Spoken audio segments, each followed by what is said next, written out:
AfroTales Podcast is a part of the Connected Podcast Network.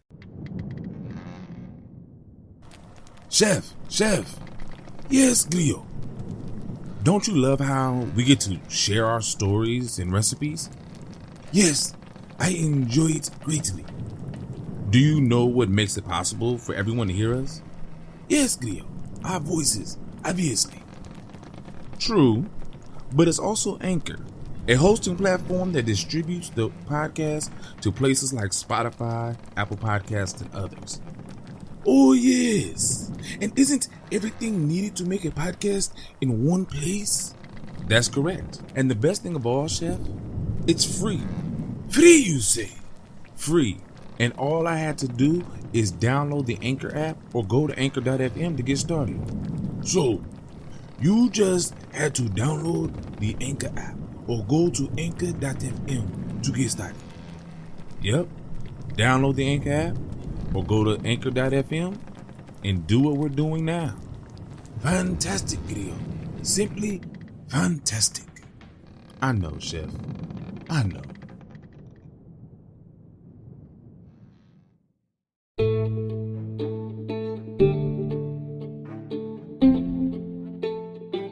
Hello and welcome. I'm Aman Mazingo, and this is the AfroTales Podcast, a show that will explore the folklore, tales, myths, and legends of the African diaspora. Today, we have two stories. I like when I have these two-story episodes because they're short stories, but they pack a punch. Today are two why stories. Why the pig's snout is so short and why catfish have no scales. So sit back, relax, and take a listen to the greedy pig and old Nick Diddy. The greedy pig. Take notice that no good ever comes from being greedy, no matter how hungry you feel. And notice too that most troubles began way back during the week when the good Lord was busy creating the world. The fact is, he didn't have anybody to help him except an angel. And it kept him mighty busy mixing that mortar. And when anything went wrong, there wasn't nobody to look after it. Of course, old Nick was there, the devil. But he was the kind that always gets himself and other folks into trouble. Well, when the good Lord made the pig, he made him with a great long nose, like an elephant, so that he could pick up things and put them in his mouth. And he could scratch his own back with the end of that nose and things like that. But the pig, he had such a big appetite. He was just naturally hungry all the time. And that appetite of his, it got Mr. Pig into trouble right there at the start. And it's been getting him into trouble ever since. You see, the good Lord made the pig on a Friday. And we all know that was an unlucky day to begin with. At that time, the acorns and pumpkins weren't quite ripe yet. And so he didn't have anything to eat until Saturday morning. And he was so hungry by that time that he didn't know what he was going to do next.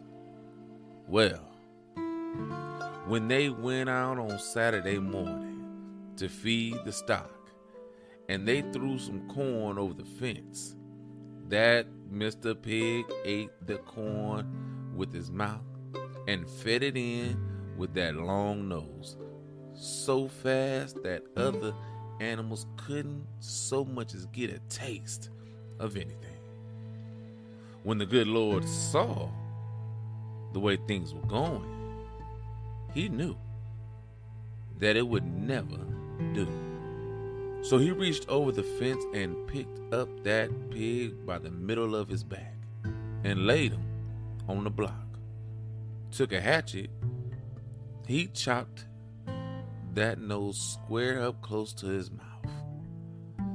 Then he turned him loose and told him he had to root for his living the rest of his life. And that's how his nose come to be square across the end like nobody else's. But if you ever had your nose cut off, you know it hurts mighty bad. And when Mr. Pig begins to root with that squared off nose of his, it hurts so bad. So much that he can't help but grunt. And he's been grunting ever since. And every time you scratch Mr. Pig on his back, oh, that just reminds him of the time he had a long nose to scratch his own back. And he didn't have to work so hard to get a living. And that makes him grunt even harder. But the pig, oh, he hasn't ever quit being greedy. The end.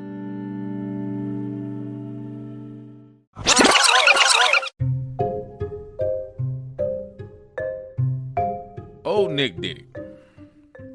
When the devil gets a good hold of you, he's bound to leave his mark on you. And what's more, he'll leave that mark on your children and your grandchildren.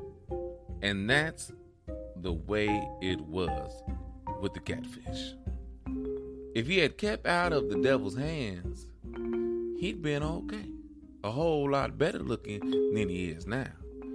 And so would his children. You've noticed that catfish don't have any scales like other fish. But he hasn't always been that way. It happened more or less like this here. It was a Friday morning, and we know that Fridays ain't good days. Anyway, the good Lord created the fish, and when he turned them all loose in the river, mighty fine sight it was. I tell you, there wasn't any more handsomer fish in the crowd than the catfish. He was all covered with red and yellow and blue scales according to the kind of catfish he was. Something similar to them Japanese koi fish, what they call them. Something similar to them. But he was one of the finest fish in the river. Well, the good Lord created all the different kinds of fish in the forenoon. And he set out to make all the chickens and turkeys and geese in the afternoon. When it comes supper time, he put away his tools and locked the door and put the key in his pocket and went along up to the big house like he normally do to get something to eat. After dinner, the good Lord and the angels were walking along back down the big road, picked their teeth like they tend to do, and talking about whether they ought to make birds with scales like the fish or with feathers. Either way, they figure it out later. Who did they bump into by the side of the road but good old Nick? And I use good loosely. And he was scraping the scales off some catfish he had just caught. And the good Lord said, "Look here, Nick. What in the name of common sense are you doing with those fish?" And old Nick said, "Well, I noticed it was Friday. I thought I'd just have a fine fish dinner. And so when I saw how crowded the fish were in the river, I thought I would sort of help matters if I just thin them out a bit. So I reached out and grabbed a few of the catfish, and they were handiest. And I was just getting them ready to fry when you came along. Is that a problem? And the good Lord came right back. Well, first of all, yes, it is a problem. Look here. You just put those fish back in the water and go on about your business. You trifling, good for nothing, rapscallion. Well, good old Nick, and I use good loosely, put all the fish back in the water. Now, where scales had been scraped off, it hurt, you can imagine. So the catfish went down to the bottom and rolled over in the mud to try to do something about the pain. By and by, it helped just fine and the pain went away. But the scales, for some reason, never grew back. And from that time to this, every catfish has not had scales. And that's what makes me tell you better always keep out of reach of the devil.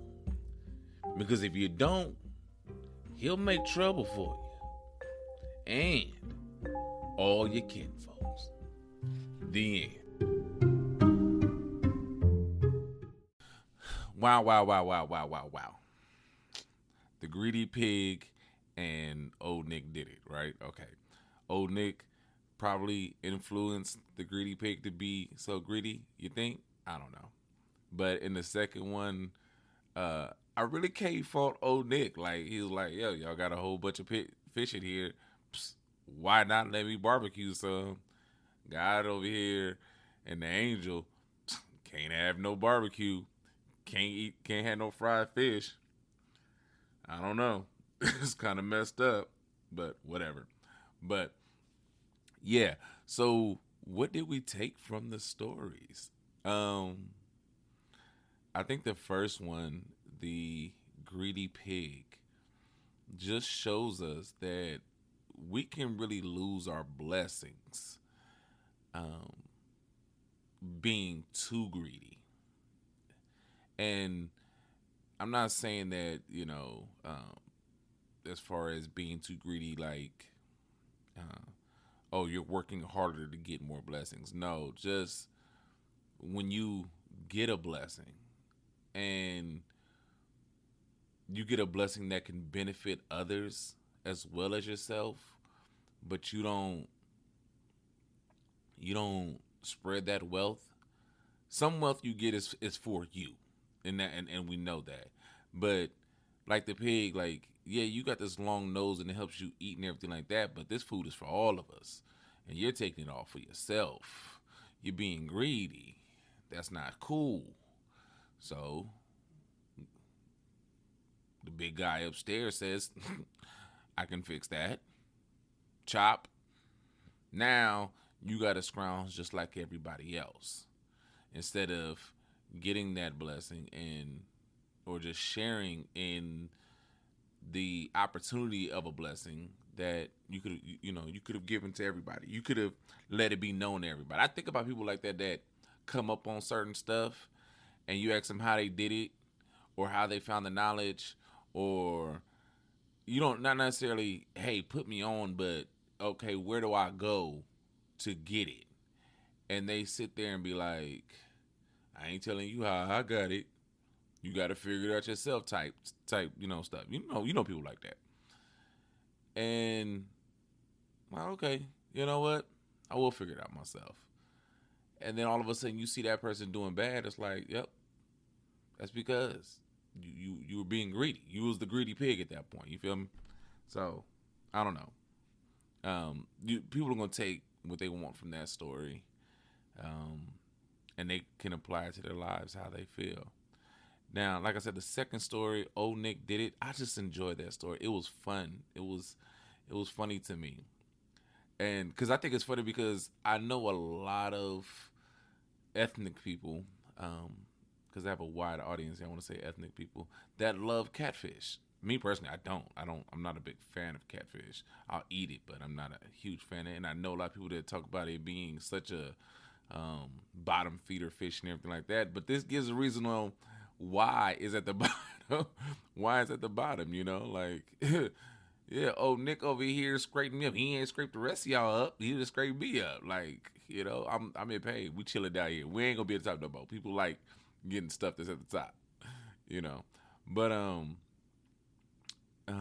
don't have like a real lesson to get from this story. I think this is just a fun story as to why they are the way they are. Maybe they're too beautiful. Maybe the lesson is don't show off your beauty too much because somebody will take it. Somebody will try to take it at least. Like I said, the description that they gave of the fish and how beautiful they were, really the koi fish of Japan. Most people know what koi fish are.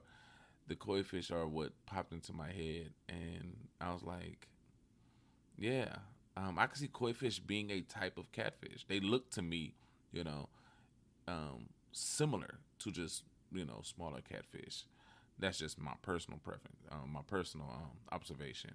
But yeah, the second story was just a fun story, and I like it. I like these type of stories. Sometimes I like just telling a fun story. No real message in it, just a fun. I mean, you can find a message in any story, but you know. But thank you, thank you for taking a listen. Thank you for hearing my story, and we're gonna be getting into some darker stories soon. So be here for it. Be here for it. They are very interesting stories. Be here. All right. Thank you, and have a wonderful and great day.